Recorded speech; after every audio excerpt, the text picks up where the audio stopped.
En 2025, il y a une entreprise technologique qui a généré, accrochez-vous bien, 400 milliards de dollars de revenus annuels.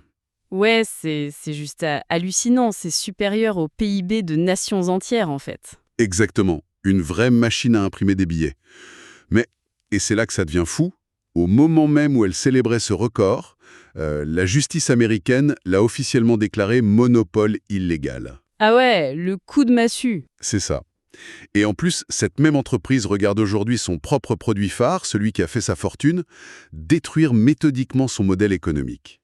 Bienvenue dans le paradoxe absolu de notre époque. C'est vraiment une situation d'une complexité fascinante. Bah, on a l'habitude de regarder ces géants de la tech de façon un peu, tu sais, très binaire. Genre tout blanc ou tout noir, quoi. Voilà, soit ils écrasent tout le monde et dominent le monde, soit ils s'endorment sur leur laurier et paf, ils se font balayer par une nouvelle innovation. C'est clair. Mais là, les sources qu'on analyse aujourd'hui pour notre exploration, elles nous montrent un animal corporatif complètement différent. C'est un empire qui fait carrément de l'automutilation stratégique pour survivre. Et c'est exactement la mission de notre plongée du jour. On va se baser sur une enquête vraiment massive, publiée en avril 2026 par Block News. Très bonne source d'ailleurs, très détaillée. Ouais, super fouillée. Et l'idée, c'est de comprendre l'état réel de l'empire Google. Parce qu'on a d'un côté cette domination financière insolente, et de l'autre, des procès historiques, la menace existentielle de l'IA, et puis ce récent accord avec Apple qui change tout. Tout à fait. Bon, décortiquons un peu tout ça. Est-ce que Google est toujours l'architecte invisible de nos vies numériques? Ou bien, je sais pas, un roi nu qui essaye de cacher que son château brûle? Bah, je pense qu'il faut d'abord poser le contexte brut, tu vois. Parce que là, on parle vraiment pas d'une entreprise en détresse, hein. Non, c'est sûr, les chiffres donnent le vertige. Ah bah, en avril 2026, là, Google contrôle encore genre 90% du marché mondial de la recherche. Et sur mobile, je crois que ça monte à près de 95%, non? 94,6 pour être précis. Exactement. Et ça génère un bénéfice net annuel d'environ 130 milliards de dollars. 130 milliards de bénéfices nets. C'est plus que le PIB de la Hongrie, quoi. C'est ça. Donc c'est pas juste une position dominante, c'est une hégémonie industrielle. Il y a quasiment aucun équivalent dans l'histoire du capitalisme moderne. Ouais, je veux dire, c'est une part de marché qui est largement au-dessus de celle de Coca-Cola pour les sodas, ou même de Windows à la grande époque des PC. Le moteur de recherche, à lui tout seul, il crache 50 milliards par trimestre. C'est monumental. Donc quand on entend tous ces discours super alarmistes qui disent « Ah, l'IA va tirer Google demain », on regarde ces chiffres et on se dit que c'est de la pure science-fiction. Le roi est bien sur son trône. Et pourtant, ce qui est fascinant ici, c'est pas le volume global, c'est vraiment la dynamique de la courbe. Comment ça? Bah, la vraie info de ces derniers mois, ce qui a fait trembler les marchés financiers, c'est pas que Google perde la guerre aujourd'hui. C'est la preuve mathématique qu'ils peuvent la perdre. Ah, la nuance est importante. Ouais, il y a eu un point de bascule très symbolique en juillet 2025. La part de marché mondial est tombée à 89,57%. Attends, on parle d'une baisse d'à peine 0,5%, là. À l'échelle de leurs revenus, c'est littéralement l'épaisseur du trait, non? Sur le papier, oui, Alors pourquoi les analystes s'affolent pour ce qui ressemble, enfin, presque à une erreur d'arrondi? parce que psychologiquement et même structurellement, c'est un séisme. Pendant 20 ans, la barre de recherche Google, c'était une loi immuable de la physique d'Internet, tu vois. Ouais, le point de départ par défaut de tout le monde. Exactement, et là, passer sous les 90%, c'est le niveau le plus bas depuis 10 ans. La machine à croissance infinie commence à s'enrayer. Ah ouais, je vois. Et quand on creuse les données démographiques de l'enquête, l'explication est super claire. On a un vrai changement de paradigme générationnel. 70% des 18-34 ans utilisent maintenant l'IA ou d'autres réseaux pour leurs recherches. Ouais, c'est vrai qu'on cherche plus pareil. Enfin, moi, le premier, quand je veux une recette de cuisine, j'ai plus envie de cliquer sur 3 liens différents. Et te taper le blog de 4 pages avec l'avis de la grand-mère de l'auteur avant d'avoir les ingrédients, c'est ça là. Mais tellement, c'est insupportable. On veut la liste directe. Ou alors, on va sur TikTok pour voir la vidéo en 30 secondes. Des plateformes comme TikTok ou Reddit pour avoir des vrais avis d'humains, sans le SEO bidon, ça remplace juste le vieux réflexe Google. C'est ça, c'est vraiment la perte du monopole de l'attention. Et Google le sait très bien, hein. Ils l'ont vu venir. Absolument. C'est pas pour rien qu'ils ont lâché 60 millions de dollars par an à Reddit pour aspirer leurs données en temps réel. Ils ont bien compris que la confiance se déplace vers les communautés humaines. En fait, c'est comme regarder une forteresse imprenable. Tu vois, de loin, les murs sont là, gigantesques. Ouais, ça a l'air solide. Mais quand tu t'approches, tu vois que l'eau s'infiltre par les fondations. Le bloc est là, mais la jeune génération a tout simplement décidé de creuser un tunnel ailleurs. C'est une super image. Mais bon, changer les habitudes, ça prend des années, voire des décennies pour vraiment faire tomber un géant pareil. C'est vrai. Le vrai souci pour Alphabet, la maison mère, c'est que cette érosion des utilisateurs, c'est juste un front parmi d'autres. Ce qui peut vraiment accélérer la chute, c'est quand l'État s'en mêle et décide de frapper un grand coup. Et justement, là on passe à la vitesse supérieure. Un changement d'usage, c'est lent, mais un coup de marteau d'un juge, ça te brise la forteresse d'un coup. Totalement. Et on arrive sur les détails du fameux procès du siècle. En septembre 2025, le juge fédéral Amit Mehta a lâché une bombe. Le verdict est sans appel. Google est un monopole illégal, point barre. C'est une violation directe du Sherman Antitrust Act. Ouais. Alors, pour rappel, cette loi, à la base, elle a été créée à la fin du 19e siècle pour casser les immenses monopoles du pétrole et des chemins de fer aux États-Unis. Et donc, l'appliquer à la tech aujourd'hui, c'est pas si simple. Ben non, c'est hyper complexe. Et ce qu'il faut retenir du verdict du juge Mehta, c'est le motif de la condamnation. Il n'a pas dit « vous êtes coupable d'avoir le meilleur moteur de recherche ». Ah non, le produit est bon. Le produit est excellent. Il les a condamnés parce qu'ils ont utilisé leur puissance financière délirante pour verrouiller la distribution par défaut. D'accord, on parle des fameux TAC, là, les coûts d'acquisition de trafic. Exactement. C'est ces dizaines de milliards qu'ils paient chaque année à des boîtes comme Apple ou Samsung, juste pour s'assurer que quand on achète un nouveau smartphone, le moteur de recherche préinstallé, c'est Google. C'est ça. Et ça, c'est une barrière à l'entrée qui est juste insurmontable pour les concurrents. Même si tu arrives avec une technologie 1000 fois meilleure, tu peux pas lutter contre un chèque de 20 milliards de dollars posé sur la table d'Apple. C'est impossible. C'est ce verrouillage spécifique qui a été jugé illégal. Et d'ailleurs, l'enquête de Block News révèle une anecdote mais incroyable sur les solutions que le département de justice voulait imposer. Ah oui, l'histoire de Chrome. Ouais. Le gouvernement voulait forcer Google à vendre purement et simplement le navigateur Chrome. On parle d'un truc utilisé par 4 milliards de personnes sur la planète. C'est la porte d'entrée du web. Et le plus fou, c'est que Perplexity, la start-up d'IA, est carrément venue voir Alphabet avec une offre de rachat à 34,5 milliards de dollars. C'est plus d'avoir le meilleur modèle. La techno devient banale en fait. Exactement. La techno brute se banalise super vite. Le vrai nerf de la guerre, c'est l'accès aux utilisateurs. Perplexity s'en fichait du code source de Chrome. Ce qu'ils voulaient acheter, c'était les habitudes quotidiennes de 4 milliards de personnes. Tu m'étonnes. Contrôler le navigateur, c'est esquiver la taxe Google. Sauf que le juge Mehta a été super surprenant sur ce coup-là. Il a refusé cette fameuse option nucléaire. Pas de démantèlement, pas de vente de Chrome, on ne touche pas Android. Non, rien de tout ça. Il a juste interdit les contrats d'exclusivité de plus d'1 an et demandé de partager quelques données avec la concurrence. Enfin, c'est une grosse tape sur les doigts, mais ça reste qu'une tape sur les doigts, non? Structurellement, ouais, c'est clair. Faut voir que les marchés financiers, ils détestent l'incertitude. Ils avaient super peur d'un démantèlement total. Ça aurait été un bain de sang en bourse. Voilà. Et quand le verdict a opté pour des petites retouches chirurgicales au lieu de la guillotine, l'action d'Alphabet a bondi de 8% en une seule journée. C'est ouf! L'entreprise est officiellement un monopole illégal, c'est écrit sur son front, mais son intégrité physique est complètement intacte. Donc en résumé, c'est une victoire éclatante qui est déguisée en défaite juridique? Pas si vite quand même. Ah. Parce que ce procès sur la recherche, c'est que la saison 1 en fait. L'enquête nous rappelle qu'il y a un deuxième procès fédéral qui arrive, et celui-là pourrait faire beaucoup plus mal. Sur quoi? Sur la tech, leur technologie publicitaire. Pour te faire une image, imagine la bourse de New York. Ok. C'est comme si la même banque possédait le courtier qui achète, le courtier qui vend et le bâtiment de la bourse où ça se passe.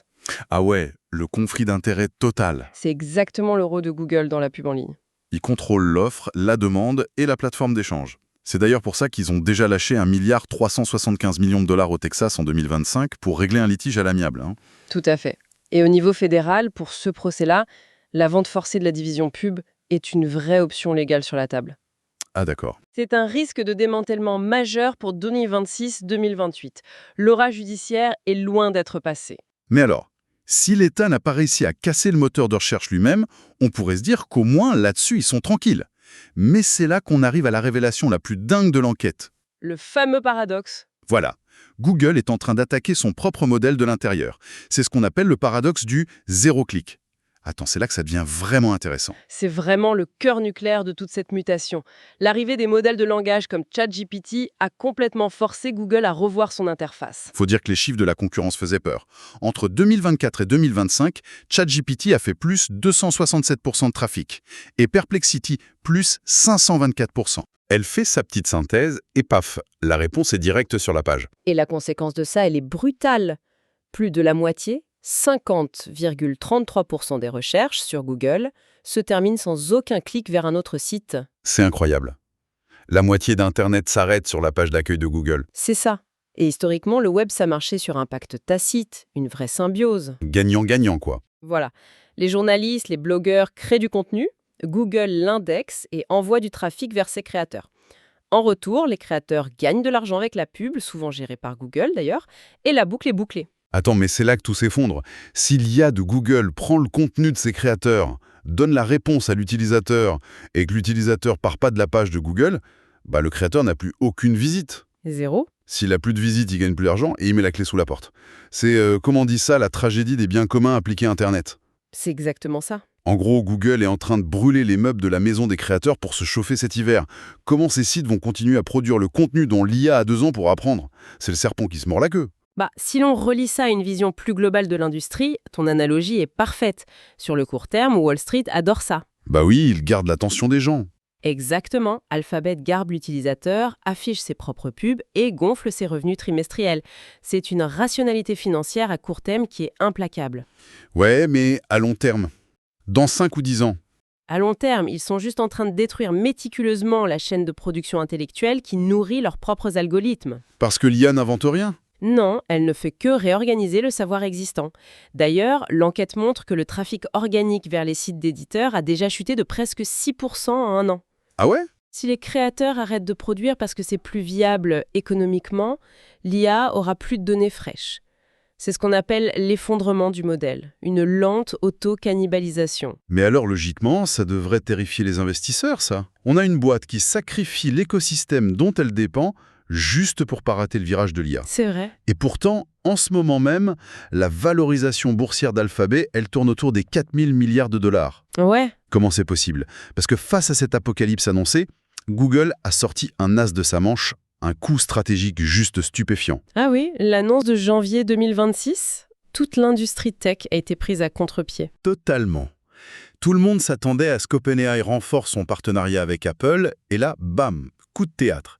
C'est Gemini 3, l'IA de Google, qui devient le moteur exclusif du nouveau Siri sur 1,5 milliard d'iPhone. C'est un retournement de situation, mais magistral.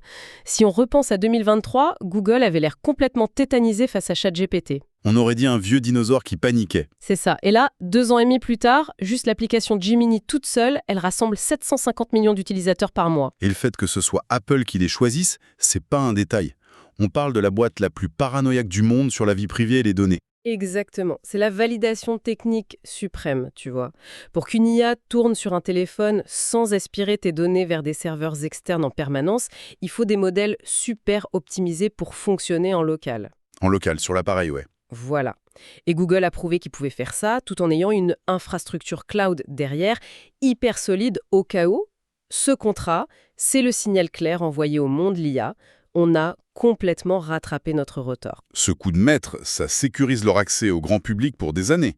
Mais les sources qu'on étudie nous disent que la vraie assurance vie de Google, leur vraie machine de guerre pour la prochaine décennie, elle est même pas sur nos téléphones. Non, elle est invisible. C'est de l'infrastructure pure, Google Cloud. C'est le pivot fondamental de Google vers le B2B, vers les entreprises.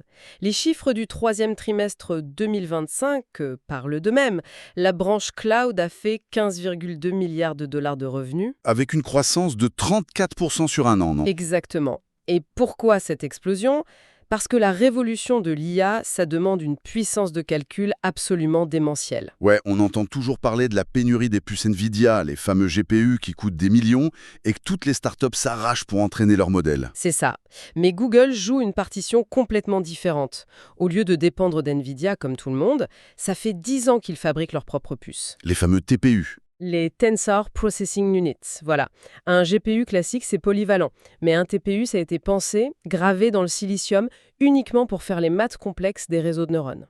D'accord, c'est du sur-mesure. Du sur-mesure hyper efficace. Ça consomme moins d'énergie, ça calcule plus vite, et ça permet à Google de casser les prix sur le marché de l'entraînement d'IA.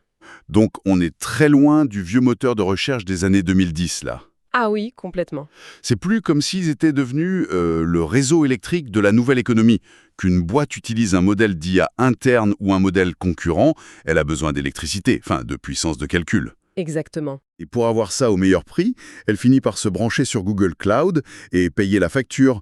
Donc même si la petite barre de recherche blanche finit par s'effondrer avec le zéro clic, Google s'est construit ce deuxième empire de secours qui fait tourner les banques, les hôpitaux. C'est la plomberie numérique du monde en fait. C'est le péage incontournable de l'économie de demain. L'interface avec le consommateur, elle peut disparaître, devenir un assistant vocal ou autre, mais l'infrastructure de calcul en dessous restera vitale. Alors qu'est-ce que tout ça veut dire quand on prend un peu de recul? On a vu les chiffres, les procès, la casse du modèle web classique, le succès des puces cloud. C'est quoi le tableau final? Le verdict, c'est que l'image qu'on a de Google est souvent fausse. C'est pas un géant lent et bureaucratique qui se fait manger par des petites startups. Non, ça c'est le mythe. C'est une entité avec une violence stratégique incroyable. Ils sont littéralement prêts à sacrifier les fondations du web ouvert qui les a fait naître juste pour s'assurer d'être les maîtres de la prochaine ère informatique. C'est fou. La pression sur eux est immense, la cannibalisation de leurs propres produits est réelle. Mais la façon dont ils pilotent cette transition, franchement, sur le plan industriel, ça force le respect. C'est clair. Et pour conclure cette exploration, il y a une dernière stat dans les sources qui fait vraiment réfléchir. C'est une prédiction du cabinet Gartner. Ils estiment que le volume mondial de la recherche traditionnelle sur Internet va chuter de 25% d'ici fin 2026. Un quart de la recherche qui s'évapore, ouais. Aujourd'hui, Google traite plus de 14 millions de requêtes par jour. C'est littéralement le cerveau collectif de l'humanité. Si une grosse partie de cette curiosité humaine se déplace vers des conversations fermées avec une IA qui cite pas toujours ses sources, qui contextualise pas et qui rémunère pas ceux qui ont produit le savoir initial, C'est le grand danger, oui. la vraie question c'est plus de savoir si Google va rester riche. La vraie question c'est que va devenir notre accès commun et vérifiable à la connaissance dans cette nouvelle ère de l'information. C'est une transformation civilisationnelle. On est en train de déléguer la structuration de notre réalité à des systèmes super opaques. Les conséquences à long terme donnent un peu le vertige. C'est une réflexion fondamentale qu'on laissera à ceux qui nous écoutent. Un immense merci d'avoir suivi cette plongée au cœur des rouages de cette transition technologique sans précédent avec nous. Merci à tous. À très vite pour une nouvelle exploration au cœur de l'information.